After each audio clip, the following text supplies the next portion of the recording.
Okay, so hang on. This is wild. I'm trying to get this straight here. You're telling me I remember the day my dad taught me to ride a bike like crystal clear, right? I'm 7, he's in this blue flannel, sun's low, whole yard smells like fresh cut grass, like I can practically feel it. And he's running beside me, let's go, boom, I'm flying. One of my favourite memories ever. But then wait, last Christmas he tells me, yeah, no, that wasn't me. And we didn't even have a yard? We lived in an apartment building? Dude. What? Every detail just completely off. Totally wrong. But the feeling is dead on real. And that's when I start going like, hold on, what is happening in my brain? So I dig into it, right? And it's like, your memory isn't a recording at all. It's a story. And your subconscious, it's literally rewriting that story every single night. Like, dude, that broke my brain a little. Okay, so here's the thing, right? Nobody tells you this in school.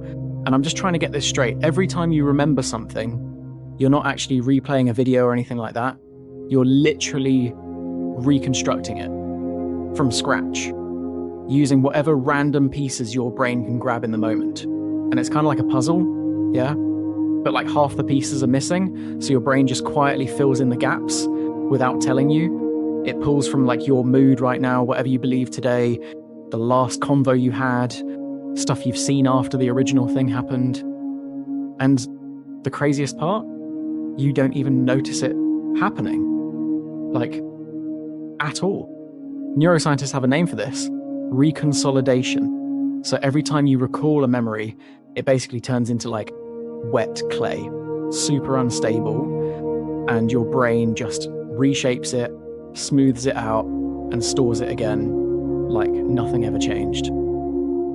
So the version of that memory you're thinking about today already has today's feelings baked into it, which is kind of wild.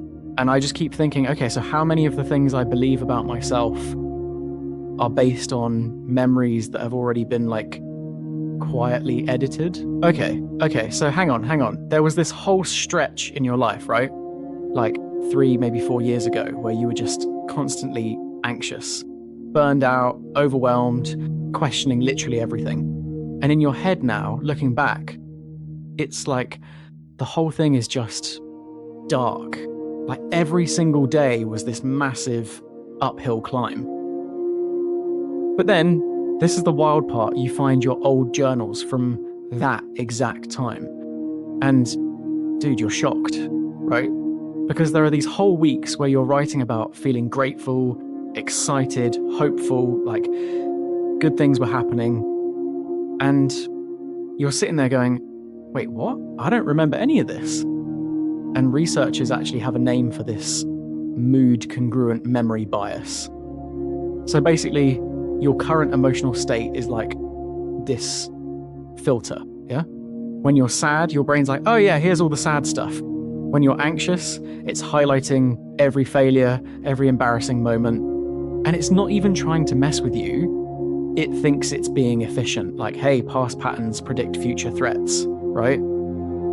But the downside? Oh man, it's rough. Because you can end up genuinely believing your whole life has always been harder or lonelier or more painful than it actually was. All just because of how you feel right now.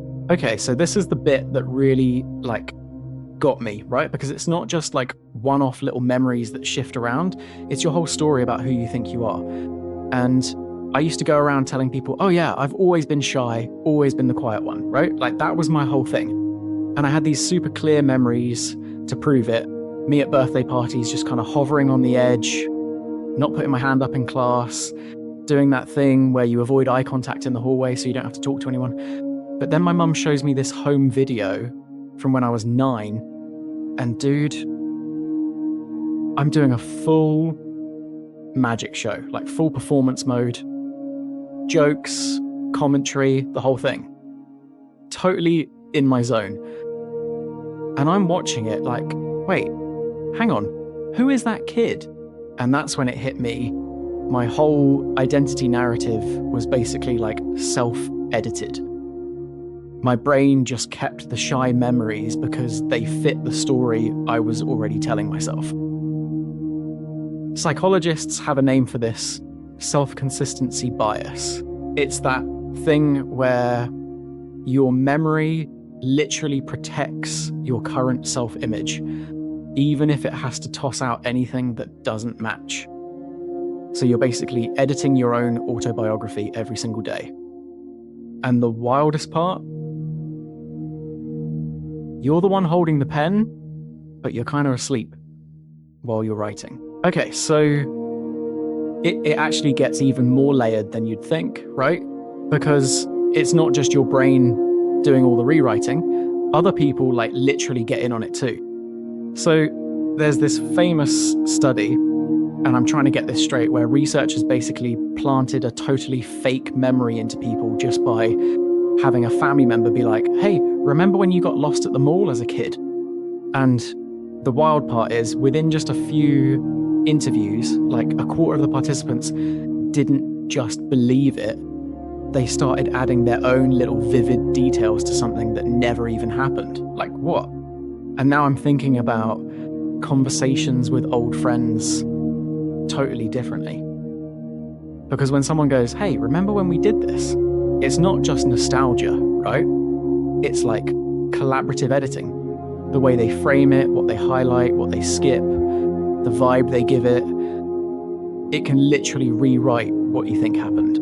And I've got this friend who always talks about our uni years like they were the best time of his entire life. And honestly, every time we talk about it, I start remembering it like that too, even though at the time I was mostly just stressed out and eating cereal for like every single meal. Okay, so hang on, your memories are just like constantly being tweaked and biased and sort of rewritten by your mood and the people around you.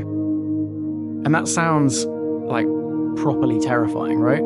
But then, and this is the weird bit, it's also kind of liberating. Like, wait, what? Because if they're already being edited anyway, that kind of means you actually have way more say in your own story than you think. Which is wild. And therapists, okay, get this, they literally do this on purpose. There's this thing called memory reconsolidation, where if you go back to a painful memory, but you're calm and supported, you're basically opening this little window where the memory becomes all soft and malleable. You're not wiping it out or anything. You're just giving your brain a chance to store a version that doesn't keep you like emotionally trapped. And I tried something way simpler, just journaling at the end of the day, right? But specifically writing down what went well, not in a fake good vibes only way, but more like giving my brain actual evidence it could use later when it starts reconstructing stuff. And over a few weeks, my past just stopped feeling so uniformly heavy. Not because anything in the past changed, but because I changed what my brain had to work with. Which is kind of nuts. So yeah, you can't control what happened, but you have way more influence than you realize over how your brain files it all away. Okay, so wait, hold on, let me get this straight. So your subconscious is basically an architect? Like every night while you're just knocked out, it's back there in some little blueprint room, shifting walls around and reinforcing stuff and like taking out rooms you barely ever used and adding windows where you didn't even realize you needed light. That's wild. And the whole thing it's working on, yeah, it's you. Your identity, your confidence, your fear, all of it. Just the whole who am I, where do I come from situation.